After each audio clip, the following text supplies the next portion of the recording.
Hi friends, Assalamu alaikum. Welcome back to Daily Cup of Life YouTube channel. இன்றைக்கி நாங்கள் ஸ்ரீலங்காவில் traditional food பணியாரம் எப்படி செய்கிறேன்னு பார்ப்போமா.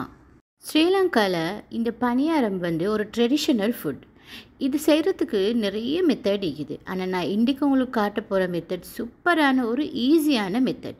இந்த மெத்தடில் நீங்கள் செஞ்சு கொண்டீங்கன்னா ஒரு 2 ஹவர்ஸில் உங்களுக்கு சூப்பர் சாஃப்டான முறு பணியாரம் ரெடி. இது ஒரு சூப்பரான ஈவினிங் ஸ்நாக்கும் கூட, அதே மாதிரி ஈத் டேபிளுக்கும் பர்ஃபெக்டான ரெசிபி. எந்த சேனலை நீங்கள் இதுதான் ஃபஸ்ட் டைம் பார்க்குறீங்கன்னா டக்குன்னு சப்ஸ்கிரைப் பண்ணிவிட்டு வாங்க நாங்கள் வீடியோவுக்கு போவோம். வீடியோவை ஸ்கிப் பண்ணாமல் பாருங்கள். நாங்கள் இப்போ பணியாரம் செய்வோம். இப்போ பணியாரம் செய்கிறதுக்கு என்னென்ன தேவைப்படுதுன்னு பார்ப்போம். நாங்கள் இன்றைக்கி அரிசி மாவு ரைஸ் ஃப்ளார் எடுத்துக்கிறேன் 150 கிராம்ஸ். இது வறுக்காத அரிசி மாவு. கடையில் இருக்கிற பேக்கெட்ஸ் எடுத்தாலும் ஓகே தான், பட் அது வறுக்காத மாவாக இருந்தால் மிச்சமே நல்லம். நான் இன்றைக்கி வறுக்காத அரிசி மாவு எடுத்துக்கிறேன் 150 கிராம்ஸ். இந்த பணியாரம் செய்கிறதுக்கு நீங்கள் எல்லாம் மெஷர் பண்ணி போட்டுக்கொள்ளணும், அப்போ தான் ஈஸியாகிக்கும். இது மைதா கோதுமை மாவு. இதில் நான் 75 கிராம்ஸ் எடுத்துக்கிறேன். அப்படின்னா அரிசி மாவில் சரியாக ஹாஃப் எடுத்துக்கிறேன் மைதா மாவு.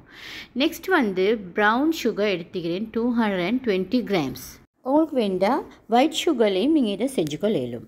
இப்போ நெக்ஸ்ட் நான் இன்றைக்கி டீ சாயம் எடுத்துக்கிறேன் ஹாஃப் கப். 2 டீஸ்பூன் நல்ல டீ பவுடர் போட்டு அதை ஹாஃப் கப்புக்கு சாயமாக்கி எடுத்துக்கிறேன். நெக்ஸ்ட் இன்றைக்கி sesame seed, black sesame seed 1 teaspoon எடுத்துக்கிறேன் இன்றைக்கி. அதே மாதிரி 2 காடமம் எடுத்து அதை நல்லா ரோஸ்ட் பண்ணி அதை நல்லா பவுடர் பண்ணி எடுத்துக்கிறேன். இப்போ இதுக்கு தேவையான அளவு சால்ட், நான் இன்றைக்கி ஹாஃப் டீஸ்பூன் சால்ட் எடுத்துக்கிறேன். இப்போ இந்த ஐட்டம் எல்லாம் தேவைப்படுது இந்த பணியாரம் செய்கிறதுக்கு. வாங்க நாங்கள் இதை செய்வோம். இப்போ ஒரு பால் எடுத்து அதுக்கு ஃபஸ்ட்டுக்கு நான் எடுத்துக்கிற ரைஸ் ஃப்ளார் 150 கிராம்ஸ் ரைஸ் ஃப்ளாவை நான் இதுக்கு ஆட் பண்ணிக்கொள்கிறேன்.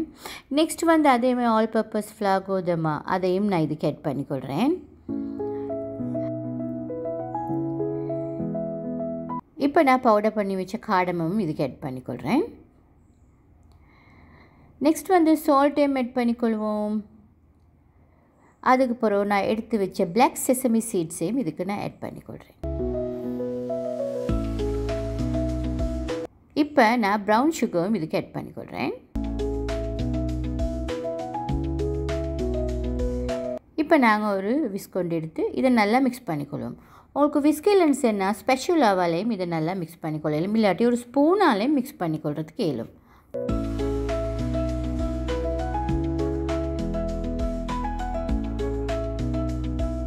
இப்போ நாங்கள் எடுத்து வச்ச டீ சாயத்தை இதுக்கு ஆட் பண்ணிக்கொள்வோம்.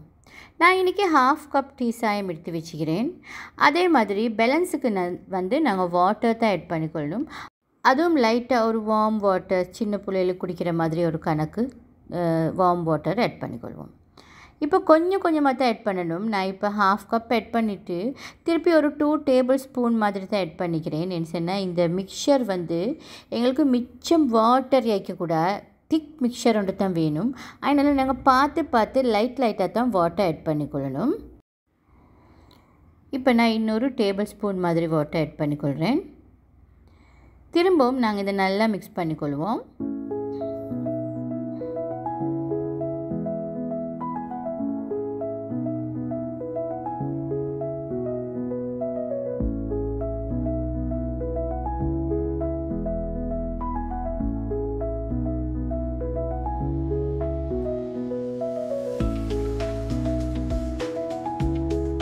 திரும்ப நான் இன்னொரு 1 டீஸ்பூன் மாதிரி வாட்டர் ஆட் பண்ணிக்கொள்கிறேன். இதில் நாங்கள் சுகர் ஆட் பண்ணிக்கிறோம் தானே, அந்த சுகர்லேயும் வாட்டர் இருக்குது. நாங்கள் இதை அப்படியே மிக்ஸ் பண்ணி வச்சோடனே அந்த சுகரில் இருக்கிற வாட்டரும் அப்படியே ஆட் ஆகும்.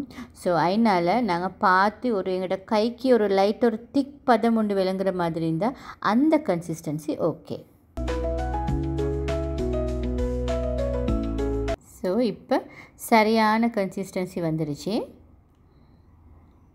இப்போ இந்த மாதிரி ஊற்ற போக்கில் இந்த மாதிரி ஒரு திக்னஸ் எங்களுக்கு விளங்கணும். ஸோ ஓகே, இப்போ கைக்குது. இப்போ நாங்கள் அப்படியே விஸ்க் எடுத்துடுவோம். விஸ்க் எடுத்துட்டு நாங்கள் இதை க்ளீன் ஃபில்ம் உண்டால் அப்படியே கவர் பண்ணி இது அப்படியே 2 ஹவர்ஸ் மாதிரி நாங்கள் அப்படியே வச்சுக்கொள்ளணும்.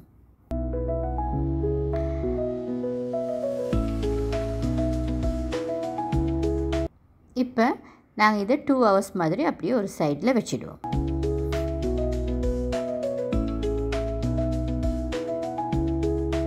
இப்போ நான் 2 hours பிறகு இந்த மிக்சரை எடுக்கிறேன்.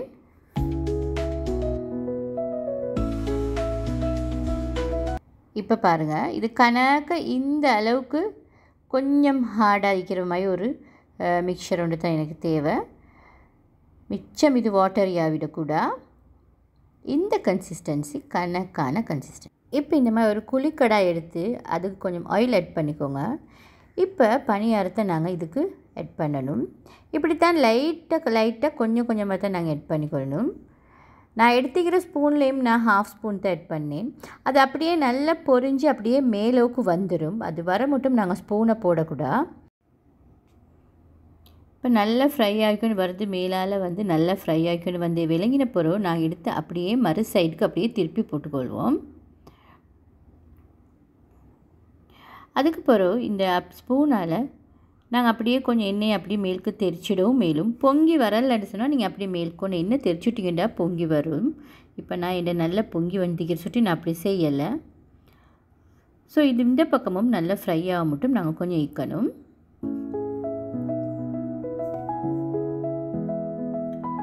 இப்போ நல்லா ஃப்ரை ஆகிடுச்சு. இப்போ நான் இதை அப்படியே எடுத்துக்கொள்கிறேன். இது நல்லா ஃப்ரை ஆகினா தான் அந்த வாட்டி எல்லாம் நல்லா டார்க் கலராகி நல்லா பூ மாதிரி வரும். நாங்கள் இப்போ இன்னொன்றும் அதே மாதிரி ஆட் பண்ணி செஞ்சுக்கொள்வோம்.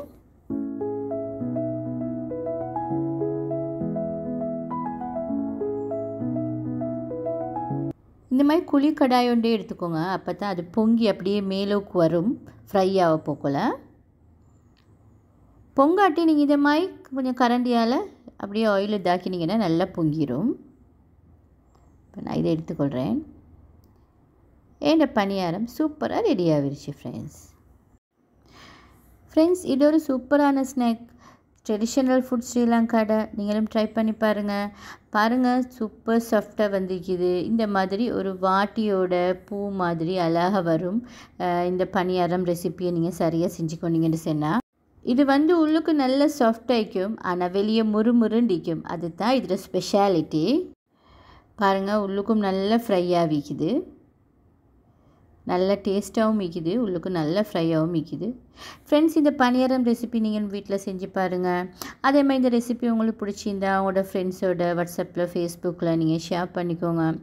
ஃப்ரெண்ட்ஸ், இந்த பணியாரம் ரெசிபி அதே மாதிரி நான் போஸ்ட் பண்ணுற ரெசிபிஸ் உங்களுக்கு பிடிச்சிருந்துச்சுன்னா நீங்கள் டெய்லி கப் ஆஃப் லைஃப் சேனலை மறக்காமல் சப்ஸ்கிரைப் பண்ணிக்கோங்க.